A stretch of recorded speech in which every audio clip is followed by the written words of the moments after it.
Bismillahirrahmanirrahim. Assalamualaikum warahmatullahi wabarakatuh.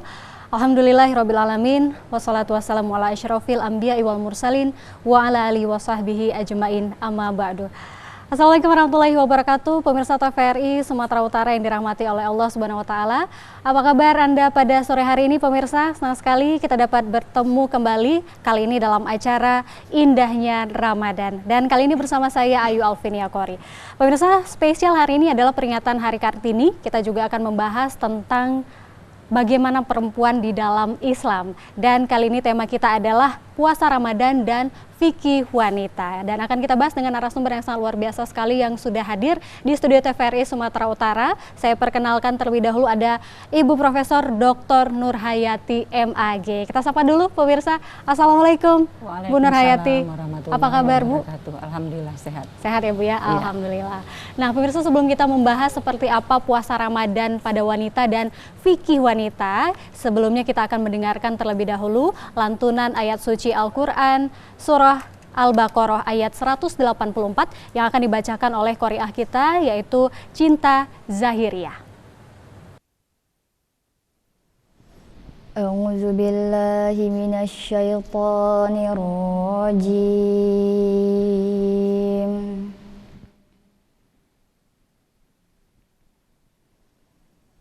Bismillahirrahmanirrahim.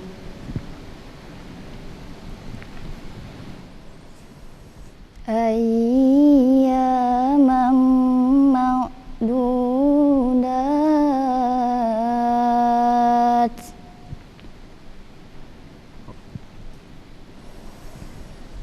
Faman kana minkum maridan aw ala safarin fa'iddatum min ayyamin ukhar wa 'alal ladzina yutiqunahu fidyatun ta'amu miskin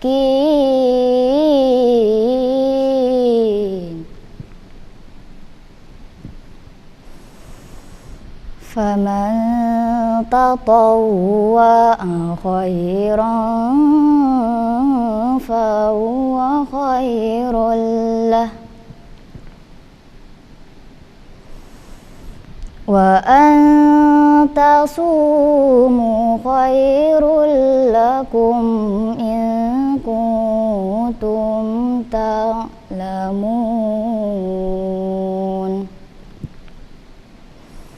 Shadaqallahul azim.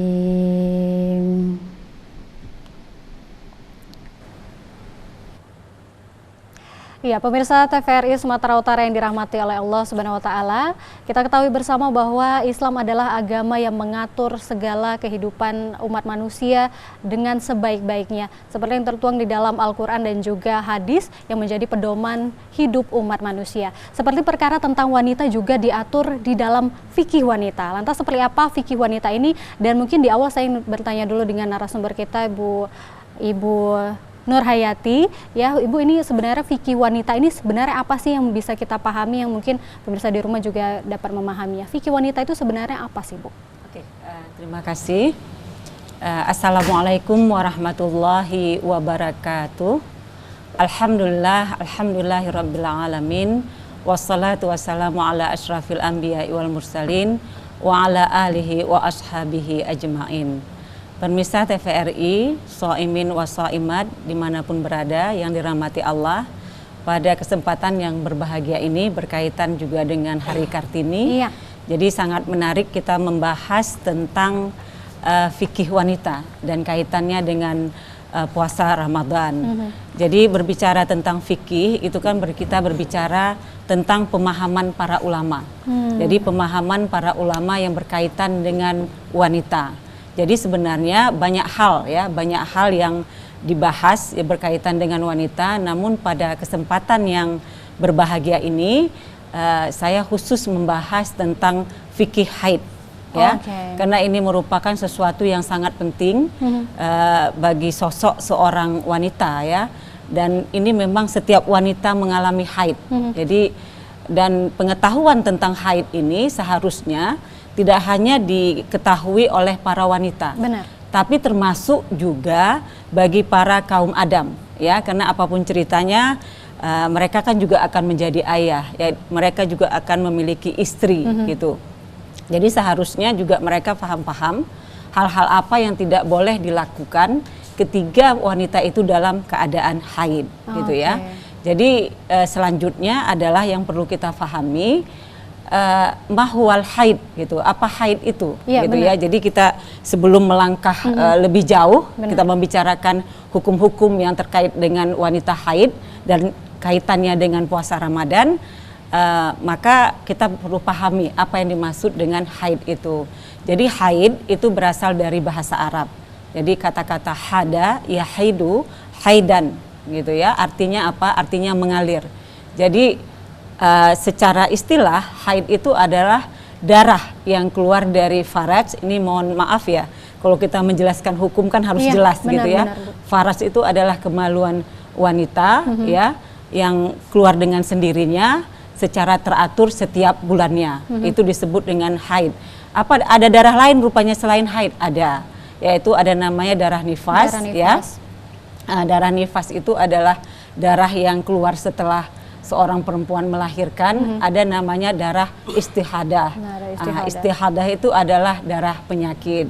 Itu makanya ketika kita berbicara tentang haid ini, kata-kata ini memang terdapat di dalam Al-Quran. Ya, disebutkan sebanyak 4 kali, sebagaimana itu yang paling banyak itu kata-katanya disebutkan dengan kata-kata al-mahid, ya, al-mahid ya, sebagaimana firman Allah Subhanahu wa taala di dalam surat Al-Baqarah ayat 222. Bismillahirrahmanirrahim. Wa yas'alunaka 'anil mahid qul huwa adza fa'tazilun nisaa fil mahid wa la taqrabuhunna hatta yathurna fa iza tataharna fa'tuhunna min haitsu amarakumullah innallaha yuhibbut tawwabin wa yuhibbul mutatahhirin. Jadi wa yas'alunaka 'anil mahid, mereka bertanya tentang haid gitu ya. Qul huwa adza, katakanlah haid itu merupakan kotoran. Ya, haid itu merupakan kotoran gitu ya. Jadi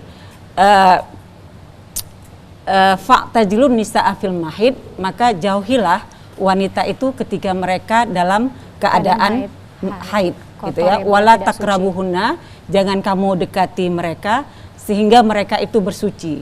Nah, ketika mereka sudah bersuci, maka campurilah gitu ya dengan tempat yang diperintahkan Allah kepadanya gitu.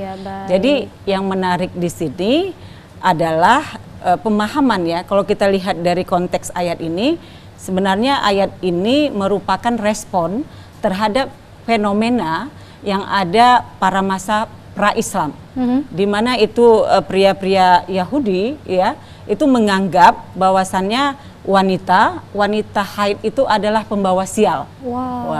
Pembawa sial, kemudian perempuan najis gitu ya. Jadi menatap matanya aja itu merupakan suatu bencana kayak gitu.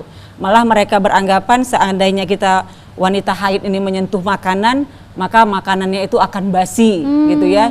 Jadi ketika menyentuh tumbuhan gitu ya, tumbuhan itu tidak akan berbuah gitu. Jadi kondisi wanita itu ketika haid itu sangat dinistakan sekali kayak gitu ya. Malah mereka mengungsikan ya, mengucilkan manusia itu dibuatlah seperti gubuk gitu ya. Namanya gubuk menstruasi, menstrual had gitu ya. Jadi ketika wanita haid maka ditaruh di gubuk itu gitu. Dan nyarisnya tempat itu bukanlah tempat yang layak. Jadi bisa aja wanita itu mengalami dehidrasi atau wanita itu digigit hewan, malah bisa menyebabkan kematian gitu. Nah, ayat ini menyatakan ya, yang kotoran itu adalah darah haidnya Nah, bagaimana dengan tubuh perempuan itu nggak najis gitu. Jadi jangan takut untuk makan bersama, tidur bersama jika suami istri ya, dengan wanita haid kayak gitu ya. Cuman Islam mengatakan melalui ayat ini, jangan kita mendekati wanita itu maksudnya adalah jangan mencampurinya. Artinya berhubungan jima gitu. Dalam bahasa kita itu hubungan seksual. Itu nggak boleh. Jadi ketika wanita haid itu tidak boleh suami itu melakukan hubungan seksual dengan si istri. Nah, jadi kan sungguh luar biasa bagaimana Allah memberikan kasih sayangnya, perhatiannya terhadap wanita ini. Jadi subhanallah ya, ajaran Islam ini sangat mengangkat derajat wanita. Sampaian masalah haid aja pun itu dibahas dengan sangat diatur, diatur dengan sangat rinci sekali. Benar sekali. Gitu. Nah, sebelum kita berbicara lebih rinci lagi, sebenarnya seperti apa aturan-aturan dan mungkin larangan-larangan apa saja yang tidak boleh dilakukan oleh wanita haid pada saat bulan Ramadan. Mungkin saya ingin tahu dulu ini sebenarnya seberapa penting sih wanita muslimah mengetahui tentang fikih wanita, terlebih tentang fikih haid ini, Bu?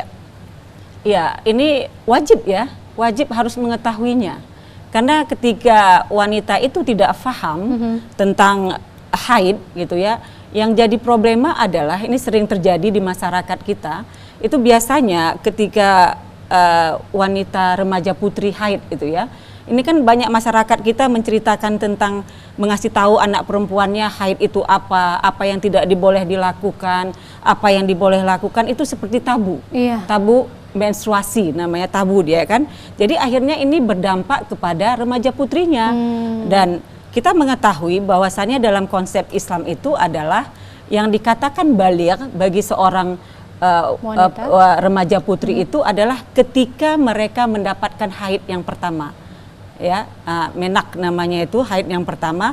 Nah, ketika dia mendapatkan haid yang pertama, berarti dia sudah dianggap meninggalkan masa kanak-kanak dan menuju tahap dewasa. Nah, ketika dia dikatakan sebagai orang dewasa dengan mendapatkan haid yang pertama itu, maka dia dikatakan sebagai orang yang mukallaf, orang yang dibebankan hukum.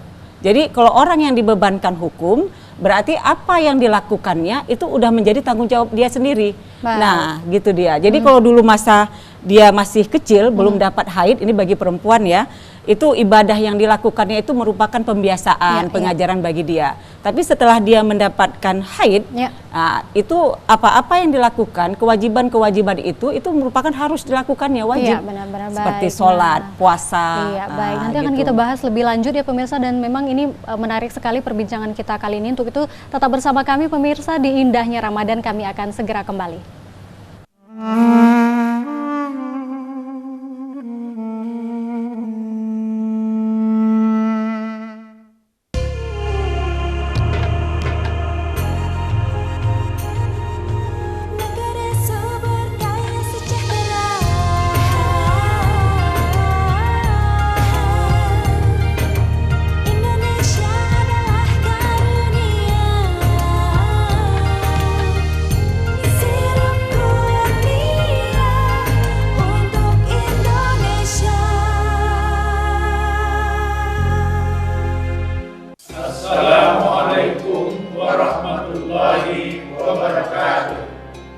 Segenap sivitas akademika UIN Sumatera Utara mengucapkan selamat menunaikan ibadah Ramadan 1443 Hijriah.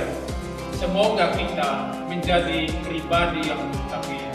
Wassalamualaikum warahmatullahi wabarakatuh.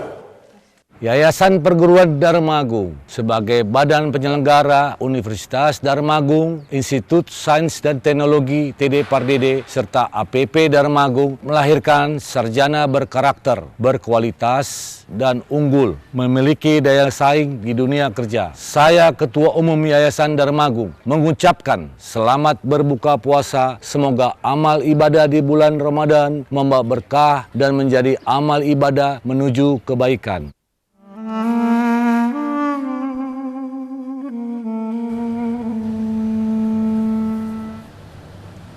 Terima Terima kasih pemirsa, masih bersama kami di Indahnya Ramadan. Kita masih bersama dengan Profesor Dr. Nurhayati MAG dan kita masih membahas tentang puasa Ramadan dan fikih wanita. Baik, nah tadi Bu Nurhayati sudah menjelaskan di awal ya tentang fikih wanita yang berkaitan dengan haid ya pemirsa, tata cara Islam dalam mengatur seperti apa sebenarnya wanita haid di dalam Islam ya pemirsa ya. Lalu sebenarnya selama bulan Ramadan untuk wanita yang sedang mengalami menstruasi ataupun haid, apa-apa saja sih yang tidak boleh dilakukan oleh wanita ini, Bu Nurhayati? Oke. Jadi hal-hal yang tidak boleh dilakukan oleh wanita ketika dalam kondisi haid, apalagi berkaitan dengan bulan Ramadan ini, yaitu puasa di bulan Ramadan. Jadi mereka tidak boleh berpuasa. Kemudian sholat, melakukan tawaf. Bagi orang yang sudah menikah, itu termasuk hubungan seksual. Jadi walaupun kita ketahui ya memang hubungan seksual di siang hari itu ya, dari itu tidak boleh, tapi di malam hari pun tidak boleh juga, itu bagi orang yang sedang haid gitu ya, istrinya dalam keadaan haid. Termasuk juga banyak hal-hal lain seperti masuk ke dalam masjid, walaupun ulama di sini berselisih pendapat gitu ya. Dan kemudian bagi wanita yang meninggalkan puasanya itu wajib mengqadanya. Dan apakah sholat wajib diqadha? Itu tidak, tapi puasa itu wajib. Karena ada hadis Nabi yang menyatakan istilahnya qadha puasa, tapi tidak dengan qadha sholat. Nah, kapan itu dilaksanakan? Yaitu dilaksanakan di luar bulan Ramadan. Dan itu waktunya itu sangat panjang ya, dari bulan Syawal sampai dengan datang Ramadan berikutnya. Jadi bisa dilaksanakan secara berturut-turut atau dilaksanakan ya berkelang-kelang, terserah. Dicicil lah ya. Ya dicicil boleh ya, gitu supaya ya. tidak terlalu berat. Benar. Ya. Dan waktunya juga cukup panjang untuk menggantinya. Termasuk tidak boleh dilakukan itu adalah mentalak istri dalam keadaan haid. Itu tidak boleh dilakukan gitu ya ininya. Jadi memang berbicara tentang wanita haid ini ya sangat menarik sekali gitu. Tapi memang bagaimana dengan ibadah mereka selama haid ini, nggak bisa beribadahkah gitu? Tidak. Seorang wanita haid itu boleh melakukan misalnya berzikir, ya berdoa. Malah ada ulama mengatakan boleh membaca Al-Quran tapi jangan menyentuh lembaran-lembarannya. Ya itu boleh dilakukan, bersedekah, berinfak, itu boleh aja. Sebenarnya kalau kita berbicara tentang haid ini, sebenarnya kan ini merupakan me time kalau istilah anak gaul sekarang ini. Waktu untuk siapa? Waktu untuk perempuan itu beristirahat gitu ya, beristirahat. Jadi dengan haid kan dia tidak dibebani, malah secara syariat aja, secara agama aja dia tidak dibebani gitu ya. Jadi apalagi kalau misalnya dia punya suami gitu ya, ya berilah waktu istirahat. Bagi perempuan ketika mereka memang sedang haid gitu. Jadi ya, itulah dia keistimewaan wanita di dalam Islam ya, Bu ya, dan Islam mengatur itu semua karena memang wanita itu memang spesial sebenarnya. Ini berkaitan dengan hari Kartini yang jatuh pada hari ini ya pemirsanya, 21 April 2022. Ini yang sedang marak sekali menjadi perbincangan mungkin di masyarakat adalah zaman sekarang banyak wanita karir ya, Bu ya. Lalu lantas seperti apa sih Islam memandang wanita karir? Sebenarnya seperti apa sih, ada nggak aturan-aturan yang boleh dan tidak seperti itu? Ya, berbicara tentang wanita karir, tapi jangan lupa ya, jadi itu seorang wanita ketika dia sudah berumah tangga, ya terutama setelah dia berumah tangga, itu dia multifungsi, itu multiperan.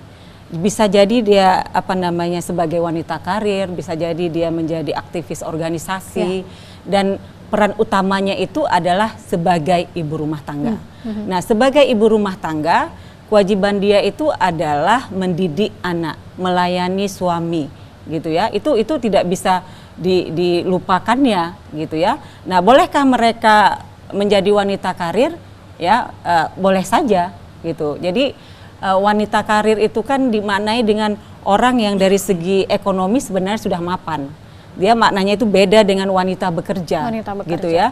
Jadi kalau wanita karir lebih motivasinya itu adalah untuk mencapai status sosial atau jabatan. Kalau wanita bekerja itu motivasinya itu lebih kepada untuk memenuhi, mencukupi kebutuhan Membantu keluarganya. perekonomian keluarga. Ya, jadi sebenarnya kalau kita misalnya lihat dari sejarah-sejarah pada masa Nabi dulu, istri Nabi Khadijah itu adalah komisaris perusahaan. Beliau kan seorang pedagang ya. Kemudian ada namanya Ashifa, itu jadi sekretaris. Banyak juga wanita-wanita lainnya ya, istri Nabi lainnya yang bekerja gitu. Itu nggak masalah, Nabi tidak melarangnya gitu. Tapi jangan melupakan kewajibannya sebagai ibu rumah tangga. Kewajiban utama. Iya, kewajiban utamanya gitu. Jadi istilahnya mengembangkan karir silakan aja gitu ya. Cuma di dalam Islam itu lebih istilahnya ada nilai-nilai yang harus dipatuhi gitu bagi wanita karir. Jadi jangan nanti wanita karir akhirnya dia pulang malam, anaknya udah tidur, istrinya juga ini, kemudian pagi-pagi anaknya belum bangun gitu ya. Untuk itu ini bisa menjadi pencerahan untuk pemirsa yang ada di rumah, wanita karir, jangan lupa untuk kewajiban yang utama adalah ibu rumah tangga dan menjadi ibu bagi anak-anak di rumah. Pemirsa, kami masih akan segera kembali, tetap bersama kami di Indahnya Ramadan.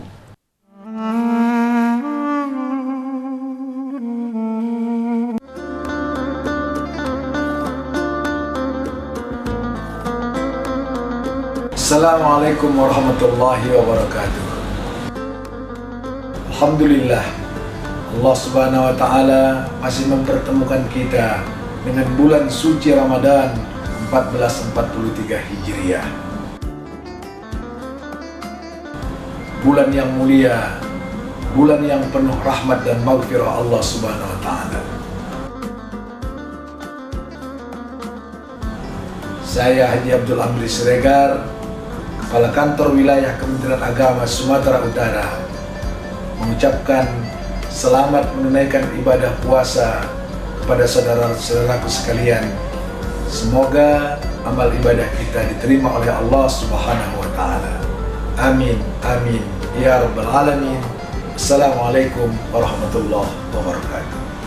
Marhaban ya Ramadan, bulan suci kembali tiba. Saat yang tepat menyucikan diri dari segala dosa. Bersihkan hati, luruskan niat, sucikan perbuatan. Bulan Ramadan, bulan mulia, perbanyak amal ibadah. Al-Azhar mendidik generasi bangsa yang islami dan berakhlak mulia. Selamat menunaikan ibadah puasa Ramadan 1443 Hijriah. Mohon maaf lahir dan batin.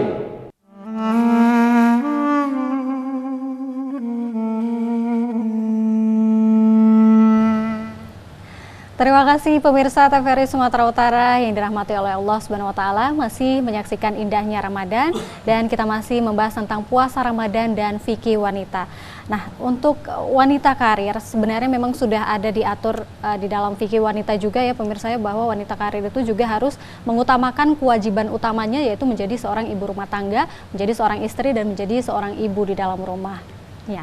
Nah, lantas seperti apa batasan-batasan yang boleh dilakukan oleh seorang wanita karir ini, Bu Nur Hayati? Mungkin ini perlu sekali diketahui oleh wanita-wanita karir yang ada di rumah nih, Bu. Ya, jangan jadi nanti kebablasan. Iya, ya, benar. kebablasan. Jadi ada batas-batasan, nilai-nilai yang digariskan dalam Islam. Yang pertama itu adalah ketika seorang wanita ingin bekerja, maka dia harus minta izin dari suaminya. Harus ada izin ya, suami. Bukan berarti istilahnya setiap pergi kerja minta izin boleh aku kerja bang, boleh ini, bukan ya. Maksudnya ketika dia ingin bekerja pada awalnya itu kompromi dengan suami. Gimana? Boleh nggak aku mau bekerja kayak gitu ya. Nah, ketika suami mengizinkan, maka silakan aja. Karena ini kita lihat ya, itu dalam sebuah hadis dikatakan ketika seorang wanita ingin ke masjid, ya dia minta izin kepada suaminya, Rasulullah bilang silakan diizinkan. Ya, itu artinya apa? Supaya nanti hubungan rumah tangga ini bisa terjaga gitu. Suami tahu bahwasannya yang dikerjakan oleh istrinya itu apa, kapan nanti, dan dia meridhoi gitu. Jadi kan jangan nanti timbul konflik ya. Jadi kan sering ini ketiga wanita menjadi wanita karir itu kan sering apa, ujung-ujungnya memunculkan konflik. Benar. Karena apa? Karena tidak adanya apa ya, istilahnya ketika dia melamar kerja pun di luar dia tidak mau memberitahu kepada suaminya, minta izin suaminya, itu kan sangat bahaya sekali. Kemudian yang selanjutnya itu adalah adanya keseimbangan antara tuntutan rumah tangga dengan tuntutan kerja dia. Itu harus seimbang gitu. Jangan dia asik dengan wanita karirnya, akhirnya dia melupakan kewajibannya sebagai ibu rumah tangga. Akhirnya anaknya jadi telantar gitu kan. Padahal kita mengetahui itu pembelajaran utama bagi seorang anak, madrasah pertama bagi seorang anak itu adalah dari ibunya. Benar. Nah, jadi kalau misalnya pengajaran yang diberikan bagus dari ibunya kepada anak, maka akan menghasilkan generasi yang bagus juga, gitu ya. Kemudian hindari berkhalwat, istilahnya walaupun kadang-kadang nggak terhindari itu ya percampuran antara laki-laki dan perempuan, tapi kalau rame-rame kan nggak masalah. Ini yang masalah ini kan kalau asik ya berdua-duaan, nah gitu kan. Nah itu kita sebagai wanita yang sudah berumah tangga itu dihindari. Nah kalaupun memang harus misalnya kita harus dinas atau apa yang harus ini, ya jagalah perilaku kita gitu ya, perilaku dalam bicara, dalam berpakaian, dalam bertingkah laku itu harus kita jaga gitu. Dan kemudian pekerjaan yang kita lakukan itu adalah pekerjaan yang sesuai dengan keibuan kita, pekerjaan yang sesuai dengan kewanitaan kita. Apa itu? Misalnya berhubungan dengan perawatkah, pengobatankah, misalnya pengajarankah, ya kan? Itu kan merupakan sesuatu yang sangat bagus ya bagi seorang wanita. Jangan pula nanti wanita itu kerja di pub atau di diskotik, itu kan tidak dibolehkan. Itu makanya Ibu katakan tadi jangan jadi wanita karir yang kebablasan, yang menuntut ini loh apa yang dilakukan laki-laki aku harus bisa loh, ini apa. Tapi karena kalimat emansipasi itu ya Bu ya, malah jadinya kebablasan begitu ya pemirsa. Sebenarnya memang emansipasi wanita baik, tetapi memang harus di koridornya seorang wanita itu seperti apa ya wanita ya pemirsa ya. Jadi memang ini bisa menambah wawasan kita bersama ya pemirsa, bahwa memang wanita karir itu diperbolehkan sekali, tetapi memang harus benar-benar izin suami, harus ada konfirmasi suami seperti itu ya Bu ya, memang harus ada aturan-aturannya. Dan memang sekarang wanita-wanita muslimah yang ada di Indonesia, di dunia ini memang semakin berkembang. Kalau Bu Nur Hayati melihatnya seperti apa sih perkembangan muslimah yang ada di Indonesia, di kota Medan dulu deh ini khususnya? Wah, luar biasa sekali ya.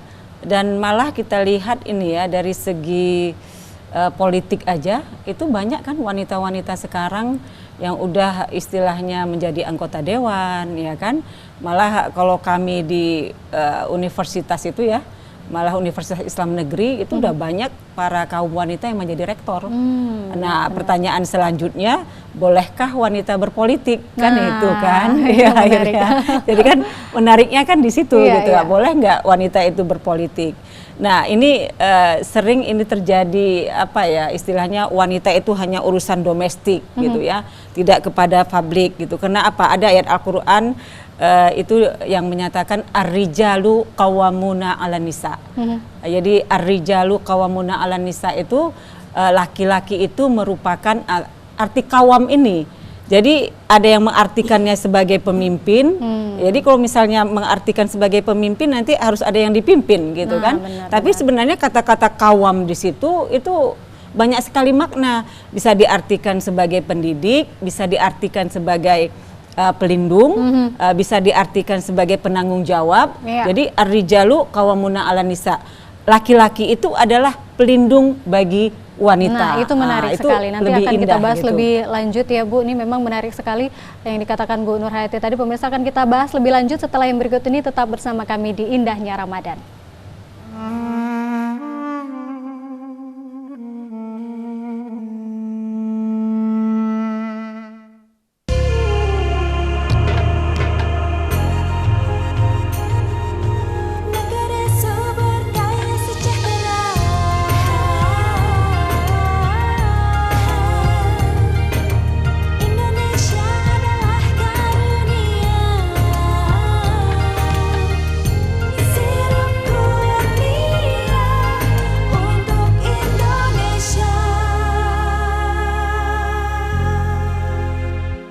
Assalamualaikum warahmatullahi wabarakatuh. PKB Partai Kebangkitan Bangsa lahir dari ulama untuk bangsa Indonesia. PKB berpolitik rahmatan lil alamin dan siap melayani Ibu Pertiwi. Partai PKB didirikan Gus Dur untuk segala umat. PKB bangkit, solid, menang. PKB Kota Medan mengucapkan selamat menunaikan ibadah puasa Ramadan 1443 Hijriah. Mohon maaf lahir dan batin. Marhaban ya Ramadan. Di bulan yang penuh berkah ini, marilah kita satukan hati kita untuk berzikir, berpikir tentang keagungan dan kebesaran Allah Subhanahu wa taala. Keluarga besar Partai Persatuan Pembangunan Sumatera Utara mengucapkan selamat menunaikan ibadah puasa Ramadan 1443 Hijriah. Mohon maaf lahir dan batin.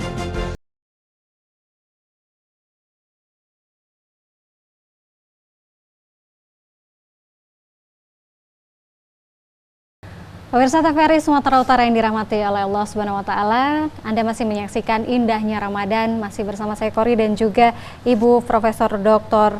Nur Hayati MAG. Ini menarik sekali pemirsa, karena ini memang berkaitan sekali dengan peringatan Hari Kartini. Jadi kita membahas tentang fikih wanita ini memang sangat menarik, apalagi memang wanita-wanita muslimah sudah semakin berkembang dari berbagai sektor ya pemirsa, baik itu politik, pendidikan, semua wanita sudah terlibat di dalamnya dan menjadi pemimpin-pemimpin loh ya Bu ya. Sebenarnya boleh nggak sih wanita ini menjadi pemimpin di satu dibilangnya kelompok, organisasi atau lain sebagainya? Dan tadi masih kita lanjutkan wanita berpolitik itu sebenarnya seperti apa? Ya itu sangat menarik sekali ya. Karena kita tidak bisa menafikan banyak sekarang wanita-wanita yang sudah menduduki posisi-posisi penting dalam pemerintahan, termasuk dalam politik gitu.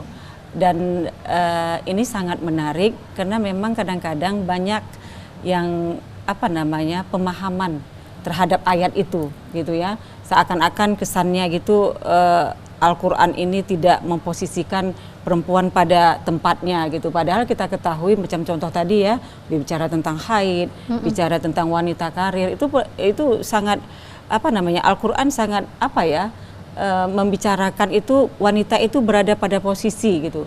Masalah tentang misalnya mencari amal kebaikan itu sama. Bagi laki-laki ketika dia berbuat baik maka dia mendapat pahala. Bagi perempuan ketika dia berbuat baik ya dia juga akan mendapat pahala gitu kan. Yang menjadi permasalahan itu yang Ibu bahas tadi, ayat ar-rijalu qawwamuna tadi, ar-rijalu qawwamuna 'alan nisa tadi. Laki-laki menjadi ya kalau melihat tafsirnya kita lebih cenderung untuk memahami qawwamuna itu sebagai pelindung, karena di dalam ayat yang lain itu dikatakan hubungan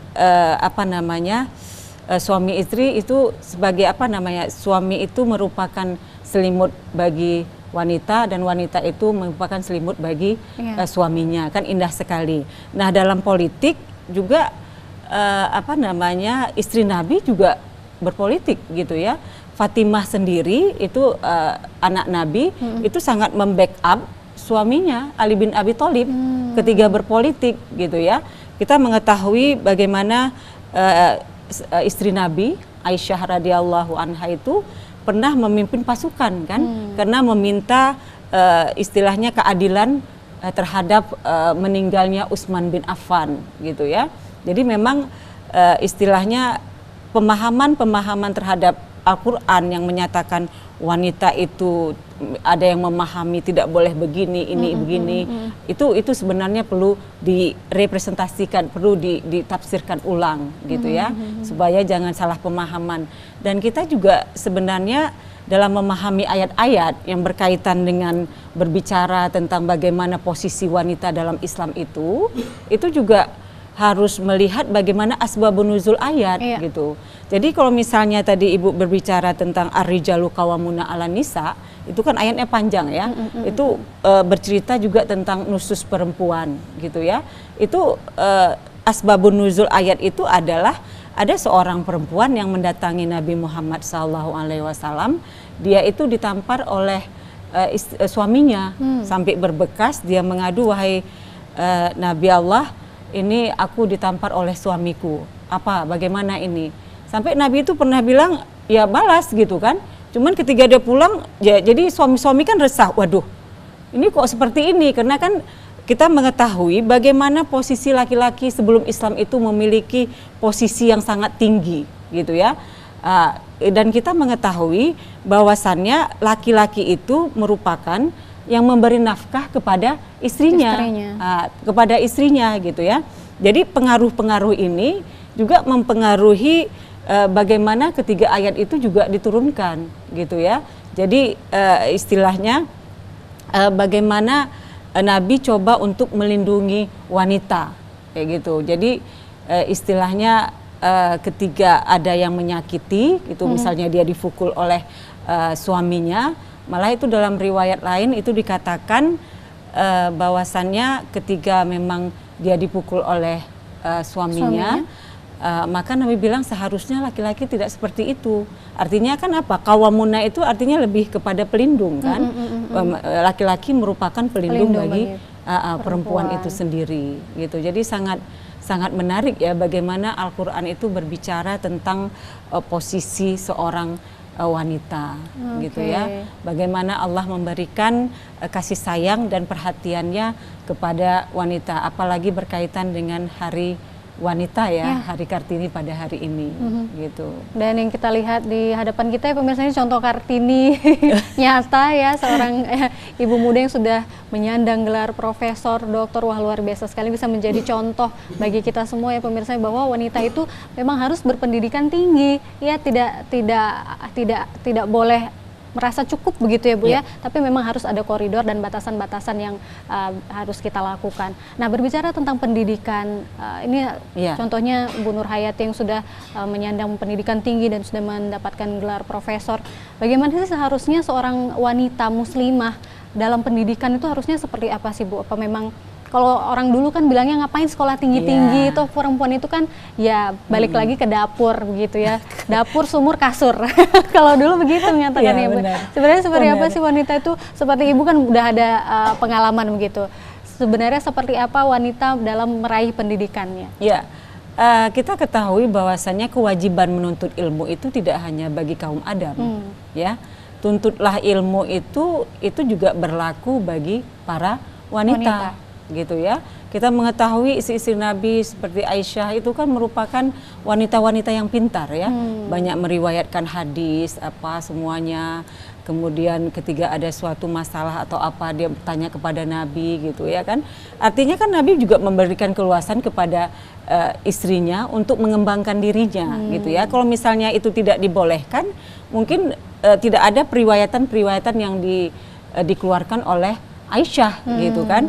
Jadi memang malah di dalam Islam seorang yang berilmu itu berada derajat yang lebih tinggi. Yarfa'illahu allazina amanu minkum wa utul ilma darajah. Sesungguhnya Allah akan mengangkat orang yang memiliki ilmu yang tinggi ya dengan beberapa derajat. Jadi memang menuntut ilmu itu wajib bagi siapa? Baik yang namanya laki-laki maupun namanya perempuan gitu ya. Jadi karena bagaimanapun ketika kita beribadah aja ya, kita beribadah, ini kalau misalnya kita perempuan nggak ada ilmu, bagaimana ibadah kita? Benar. Iya kan? Ketika dia sholat, dia nggak tahu bagaimana syarat sah sholat itu.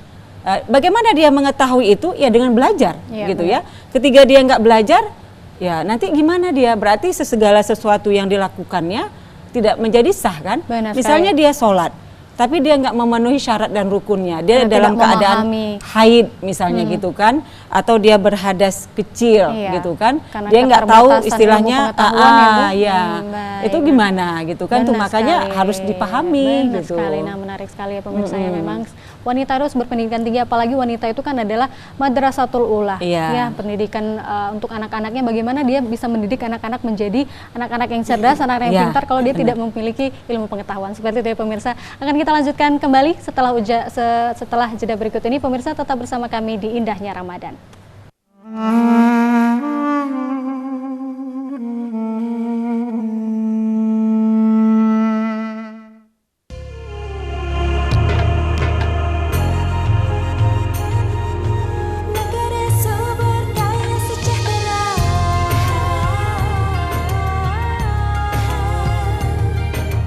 Indonesia adalah garuda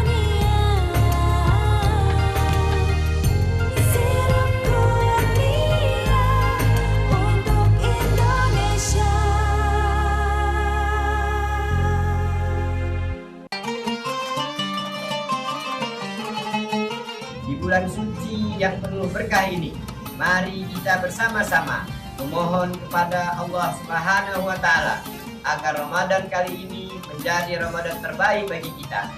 Kami segenap jajaran pemerintah Kota Binjai mengucapkan selamat menunaikan ibadah puasa Ramadan tahun 1443 Hijriah. Semoga rahmat Allah Subhanahu wa Ta'ala selalu bersama kita. Saya pelaksana tugas Bupati Langkat, Haji Sahapandin Sarjana Hukum, beserta keluarga dan segenap jajaran pemerintah Kabupaten Langkat mengucapkan marhaban ya Ramadan, selamat menunaikan ibadah puasa 1443 Hijriah. Semoga kita semua tetap mendapat keberkahan dan ridho dari Allah Subhanahu wa Ta'ala. Wassalamualaikum warahmatullahi wabarakatuh.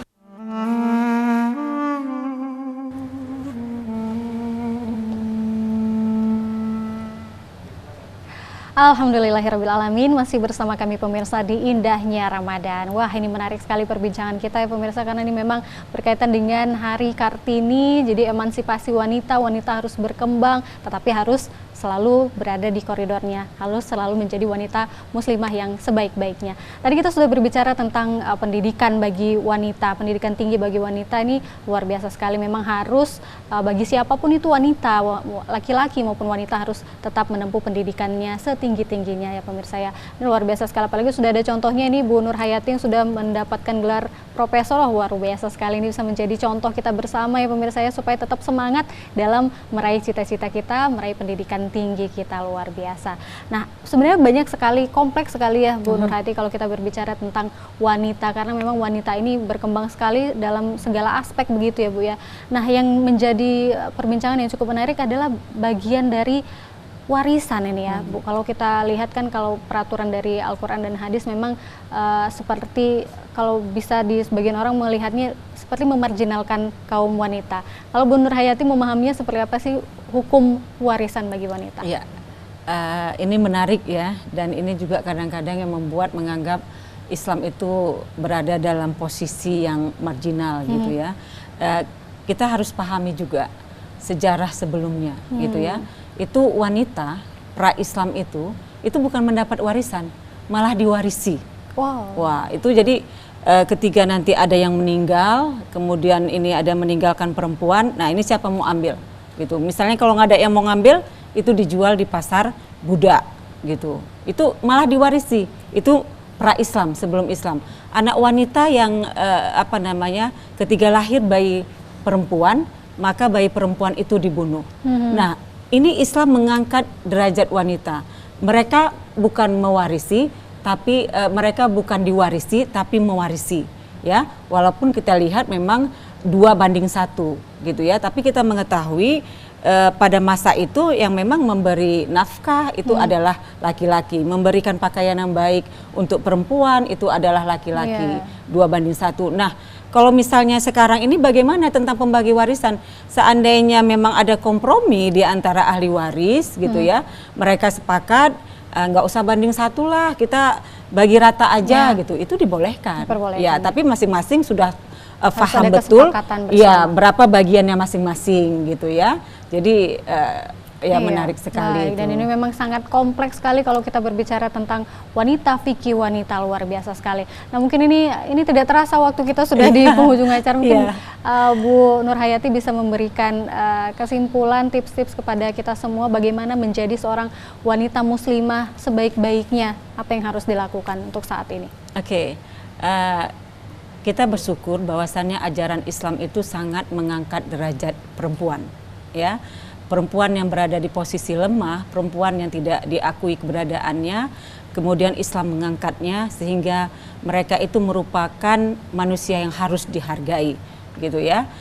Jadi kita sebagai seorang perempuan jangan hanya menerima kondisi kita dengan begitu saja, tapi apa yang harus dilakukan, maka lengkapilah diri dengan pendidikan gitu ya, dengan pembelajaran, supaya apa?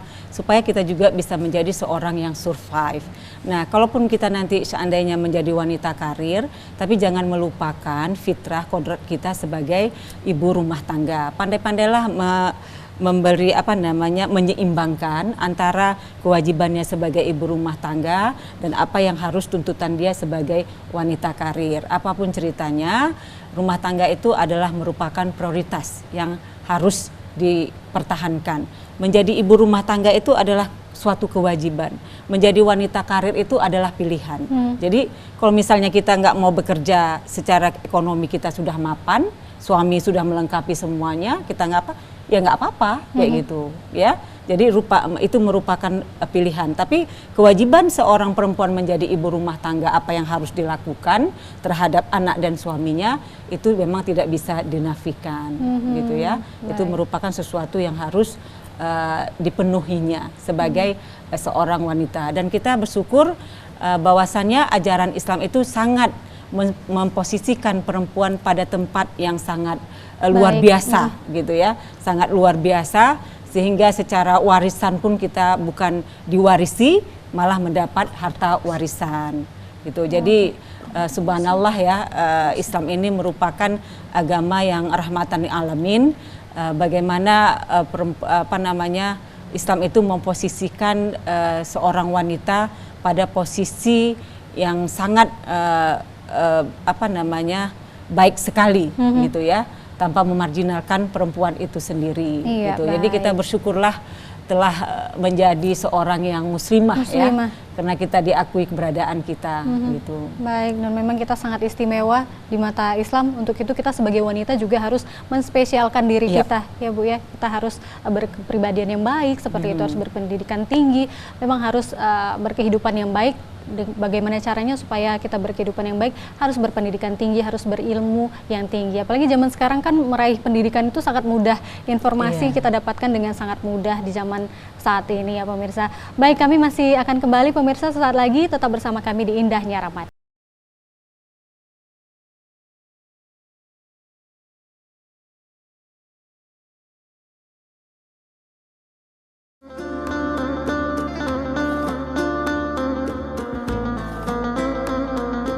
Assalamualaikum warahmatullahi wabarakatuh. Alhamdulillah, Allah Subhanahu wa Ta'ala masih mempertemukan kita dengan bulan suci Ramadan 1443 Hijriah. Bulan yang mulia, bulan yang penuh rahmat dan maghfirah Allah Subhanahu wa Ta'ala. Saya Haji Abdul Amri Siregar, Kepala Kantor Wilayah Kementerian Agama Sumatera Utara, mengucapkan selamat menunaikan ibadah puasa kepada saudara-saudaraku sekalian. Semoga amal ibadah kita diterima oleh Allah Subhanahu wa Ta'ala. Amin, amin, ya Rabbal Alamin. Assalamualaikum warahmatullahi wabarakatuh. Memang enak mie-nya, Pak. Berapa? 30.000, Mister. Rupiah? Yes, only rupiah, Mister. Terima kasih, Pak. Terima kasih, Mister. Pendengar yang budiman, menjelang 4 hari Lebaran, masyarakat diharap untuk tetap berjaga-jaga dan tidak berkerumun. Halo, Bapak apa kabar? Bapak, aku udah mau puasa sebulan penuh loh, Pak. Sepedanya jangan lupa loh, Pak. Iya, Dit, Bapak ingat. Pak, berhenti di situ aja, Pak. Bu, yang ini ya Bu sepedanya. Boleh. Mari Bu, silahkan. Berapa Pak yang itu? 500.000 rupiah. Alhamdulillah, rupiah yang dikirimkan Bapak mempersatukan kita, meskipun kita berbeda kota. Layaknya rupiah yang selalu kita jaga dengan rasa bangga. Sebagai suatu simbol kedaulatan, pembayaran yang sah, dan pemersatu bangsa.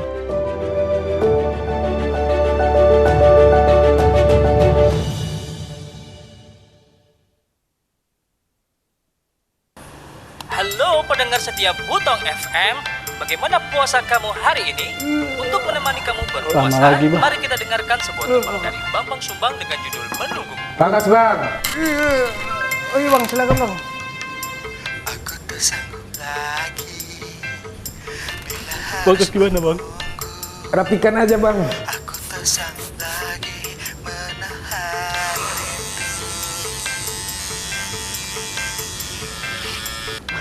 Aduh.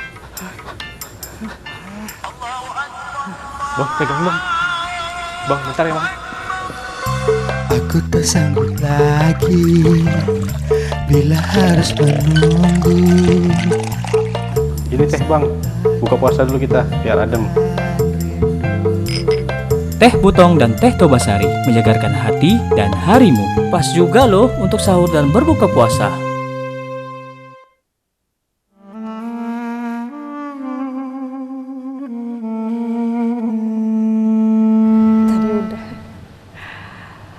Baik, pemirsa TVRI Sumatera Utara yang dirahmati oleh Allah Subhanahu wa taala. Terima kasih masih menyaksikan indahnya Ramadan. Dan tadi kita sudah berpanjang lebar membahas tentang fikih wanita, tentang keberadaan wanita di dalam Islam, baik itu pendidikan, karir, berpolitik dan lain sebagainya. Kita kembali lagi ke tema mungkin ya Bu Nur Hayati ya, karena ini sangat menarik sekali. Kita mengkhawatirkan bahwa remaja-remaja putri ini minim sekali informasi, minim sekali pengetahuan tentang haid ini. Kita kembali lagi ke haid karena ini mengingat di bulan Ramadan, kita ingin menginformasikan juga kepada remaja-remaja putri yang mungkin baru saja balik begitu, yang mereka juga kurang informasi karena memang seperti yang dikatakan Bu Nur Hayati sedikit tabu begitu ya pemirsa ya. Batasan minimal dan maksimal waktu haid itu sebenarnya berapa lama sih Bu Nur? Ya, jadi ini pembahasan fikih ya.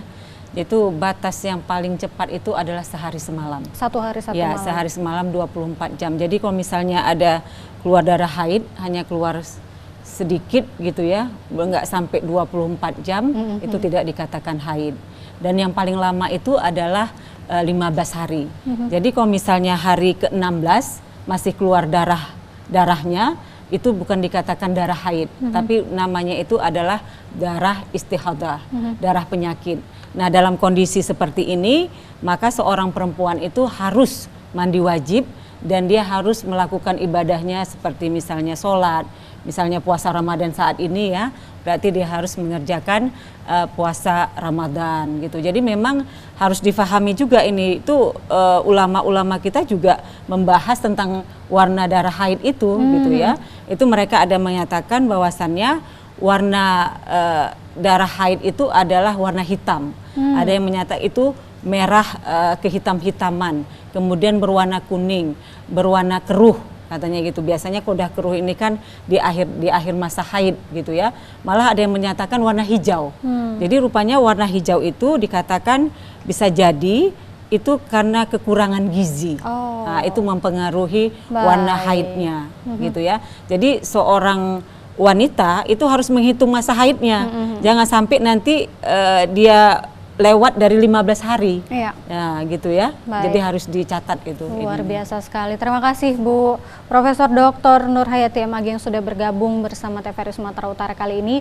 Mudah-mudahan dan saya yakin insya Allah ini menjadikan wawasan kita bersama ya. Mudah-mudahan kita bisa menjadi wanita sebaik-baiknya, menjadi muslimah yang baik untuk kehidupan kita pribadi, untuk lingkungan kita, untuk keluarga kita, terutama ya pemirsa, memberikan kebaikan untuk seluruh orang-orang yang ada di sekitar kita. Untuk itu tetap menjadi wanita muslimah yang terbaik tentunya bagi kita semua. Terima kasih, selamat memperingati Hari Kartini. Semoga wanita-wanita yang ada di Indonesia, khususnya di Sumatera Utara, bisa membanggakan ya, bisa menjadi yang terbaik untuk pendidikan yang ada di Indonesia seperti itu ya pemirsa. Ini luar biasa sekali Bu.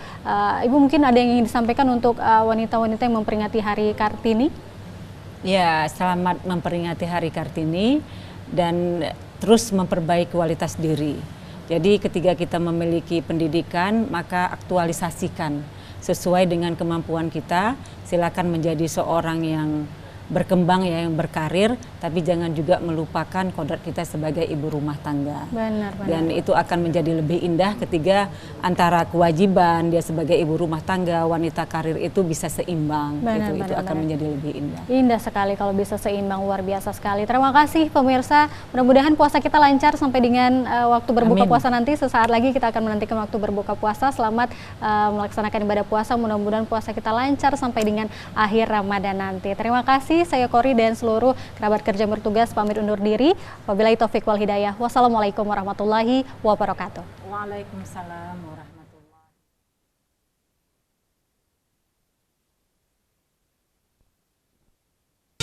Ketupat yang enak.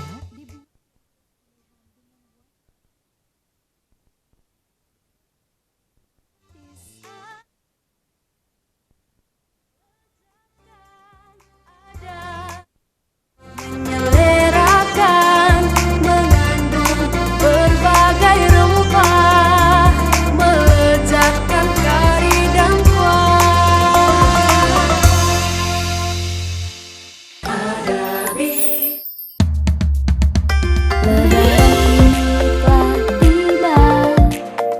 Makanan favoritnya apaan tuh? Ketupat sayur, ketupat Adabi. Asli juga pilihan, praktis untuk lebaran. Nikmati bersama-sama. Adabi, cocok untuk semua hidangan. Adabi, bersih dan higienis. Adabi mantul Abi. Kecerdasan spiritual dimulai dari hal-hal yang kecil, ditandai dengan kemampuan seseorang untuk bersikap fleksibel dengan memberikan transfer keilmuan kepada semua, serta bermanfaat untuk orang di sekitarnya. Kami mahasiswa Universitas Medan Area mengucapkan selamat menunaikan ibadah puasa Ramadan 1443 Hijriah. SMK Tritek Informatika Medan mendidik siswa mandiri dan religius. Mendidik siswa agar terwujud budaya kerja yang kreatif dan inovatif. Mengembangkan karakter dan entrepreneurship. SMK Tritek Informatika Medan mengucapkan selamat menunaikan ibadah puasa Ramadan 1443 Hijriah.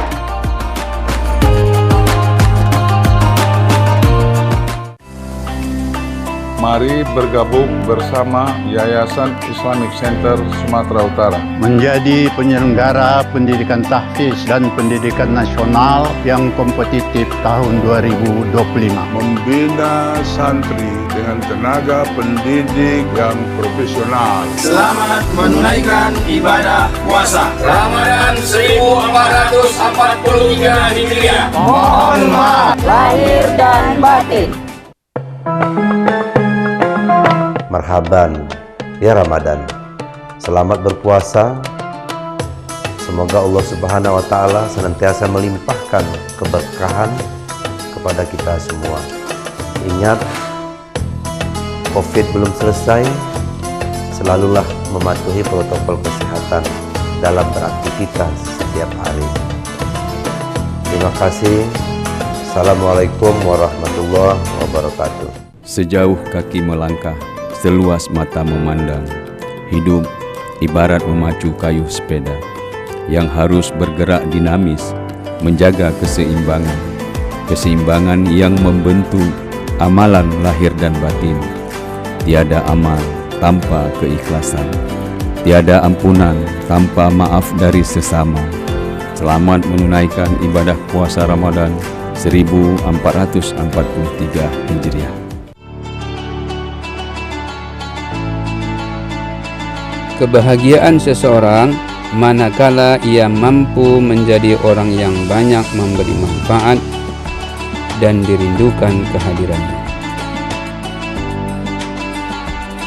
Saya Haji Rajudin Sagala mengucapkan selamat menunaikan ibadah puasa Ramadan 1443 Hijriah. Banyak orang yang tak berpunya di sekitar kita. Apa yang sudah kita lakukan di bulan penuh berkah ini? Ringankanlah langkah untuk memperhatikan mereka, karena mereka adalah bahagian dari hidup kita, tanggung jawab kita bersama. Bukan selalu materi yang kita letakkan pada tangan. Yang terpenting adalah senyum dan tawa yang kita lukiskan pada wajah mereka. Selamat menunaikan ibadah puasa Ramadan.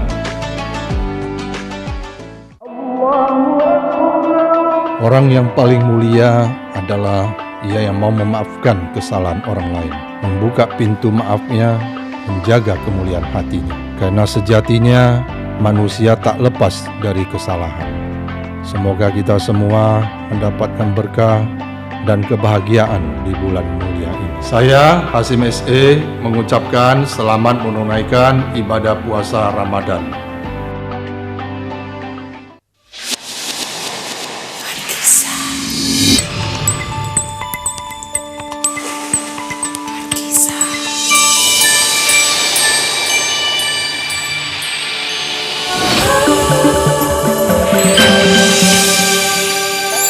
Teguklah nikmatnya, rasakan bedanya, kisah pohon pinang.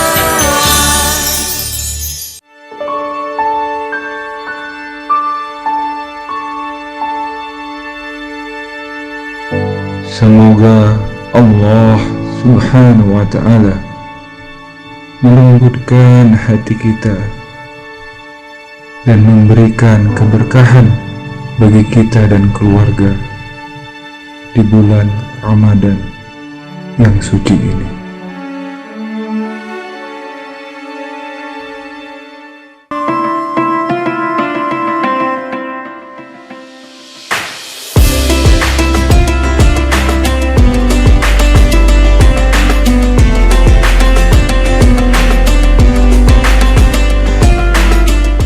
Segenap manajemen dan karyawan PT PLN Persero Unit Induk Wilayah Sumatera Utara mengucapkan selamat melaksanakan ibadah puasa 1443 Hijriah. Kerja ikhlas dengan hati menjadi satu ibadah untuk mendekatkan diri dan kunci meraih ridho ilahi. Ramadan kali ini, mari kita rapatkan kembali barisan untuk bersama-sama mewujudkan transformasi menjadi lebih baik dari hari kemarin. Selamat berbuka puasa, semoga puasa kita berkah dan diterima oleh Allah Subhanahu wa Ta'ala. Amin ya Rabbal Alamin.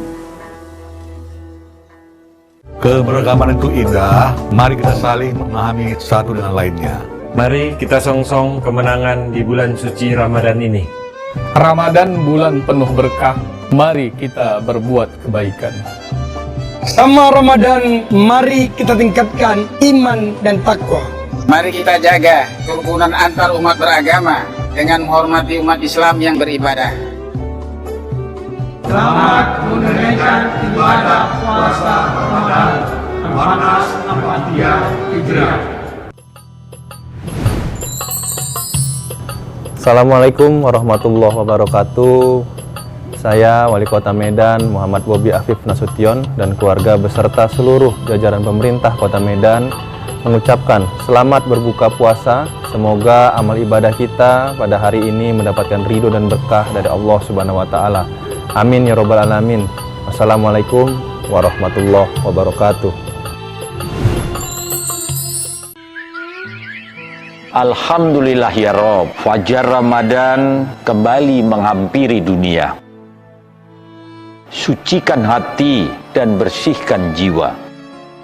Nafas menjadi tasbih, tidur pun menjadi ibadah. Semoga amal diterima dan doa diijabah. Selamat menunaikan ibadah puasa Ramadan 1443 Hijriah.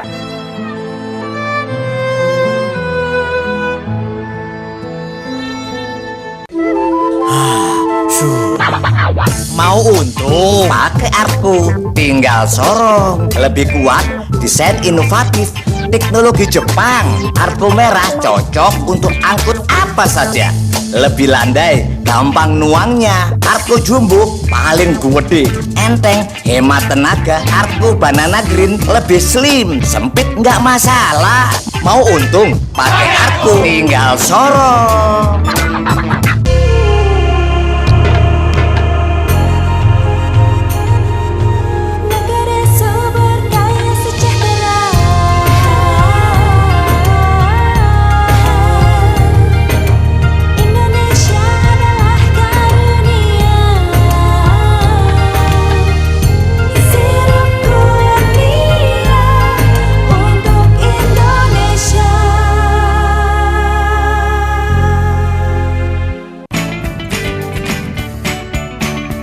Gimana? Bersih dan jernih kan siarannya? Jangan khawatir, semua ini gratis. Bagi kamu yang masih menggunakan TV analog, cukup dengan satu langkah mudah. Untuk televisi yang sudah siap digital, cukup scan ulang siaran TV kamu untuk menangkap siaran TV digital. Banyak pilihan programnya, bersih gambarnya, jernih suaranya, dan canggih teknologinya. Ayo, kita beralih ke siaran televisi digital. Bangga, bangga, bangga berseru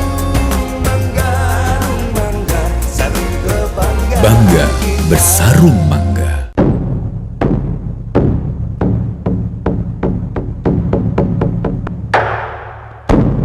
Bismillahirrahmanirrahim. Allahumma lakas sumna wa bika amana wa ala rizkika aftarna birahmatika ya arhamar rahimin.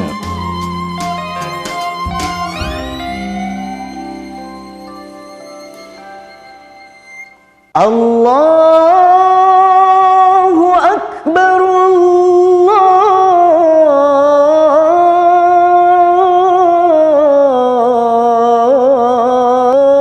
Allahu Akbar, Allahu Akbar, Allahu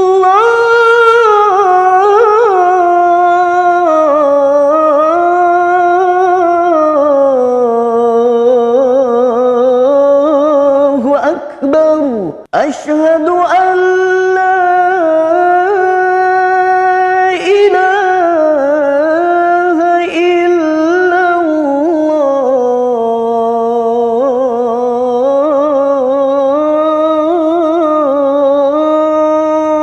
Asyhadu an la ilaha illallah.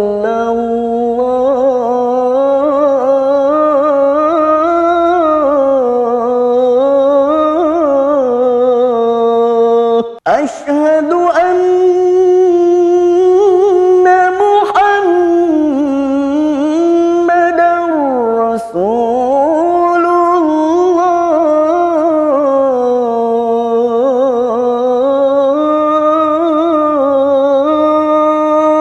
Asyhadu anna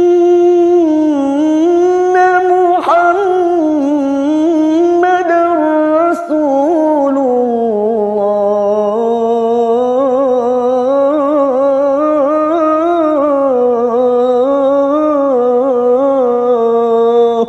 Hayya 'alas salah.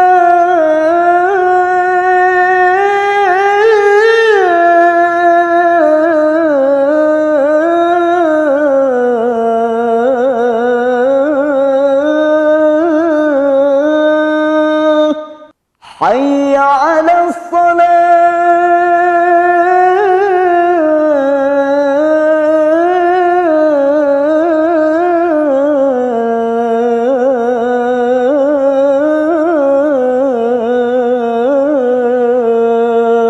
Hayya 'alal falah.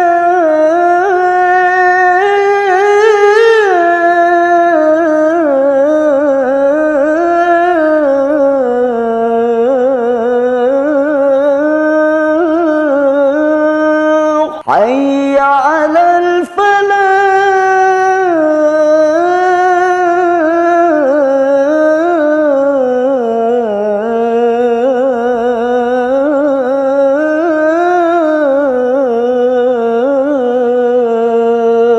Allahu Akbar,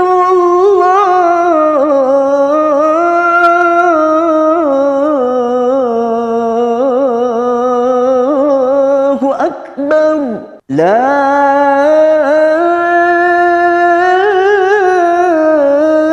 ilaha illallah.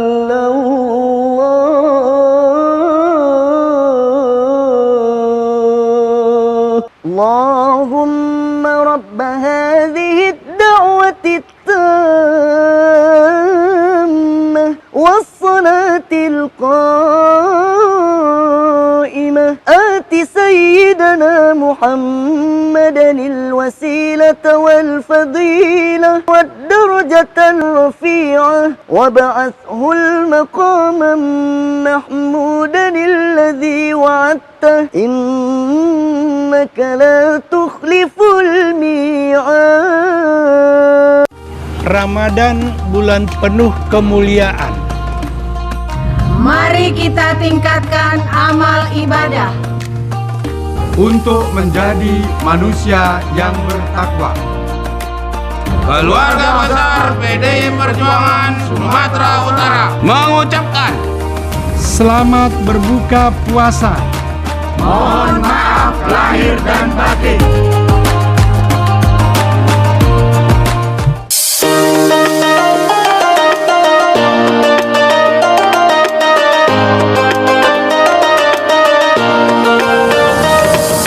Segenap pimpinan dan staf Universitas Terbuka Medan, Perguruan Tinggi Negeri ke-45 di Indonesia, di Jalan Bromo nomor 29 Medan, mengucapkan selamat berbuka puasa. Universitas Terbuka, making higher education open to all. Assalamualaikum warahmatullahi wabarakatuh.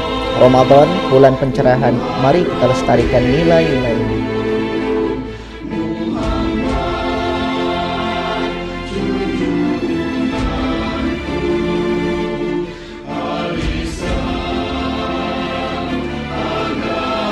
Selamat berbuka puasa.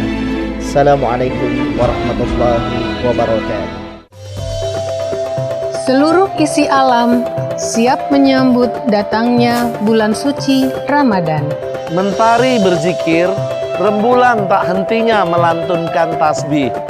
Di bulan yang penuh ampunan ini, izinkan kami memohon maaf.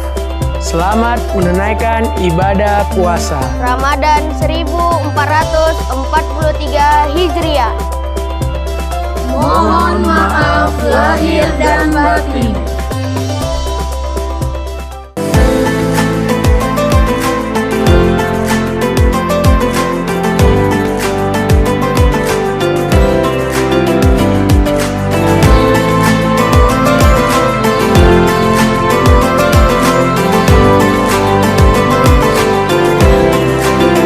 Pemerintah Kabupaten Deli Serdang mengucapkan selamat menunaikan ibadah puasa Ramadan 1443 Hijriah. Assalamualaikum warahmatullahi wabarakatuh. Marhaban ya Ramadan. Diawali dengan bismillah menyambut bulan penuh berkah. Di bulan Ramadan kita harus saling memaafkan. Di bulan Ramadan, mari berlomba untuk membantu saudara kita. Keluarga besar Pondok Pesantren Al-Qomariyah mengucapkan selamat menunaikan ibadah puasa Ramadan. Mohon maaf lahir dan batin. Assalamualaikum warahmatullahi wabarakatuh. Marhaban ya Ramadan. Berbagai pengalaman telah kita lalui bersama dalam tayangan selama ini. TVRI Sumatera Utara selalu hadir dan siap melayani pemirsanya. Saya, Tahrizal, Kepala TVRI Sumatera Utara, beserta seluruh karyawan dan karyawati mengucapkan selamat menunaikan ibadah puasa Ramadan 1443 Hijriah. Mohon maaf lahir dan batin.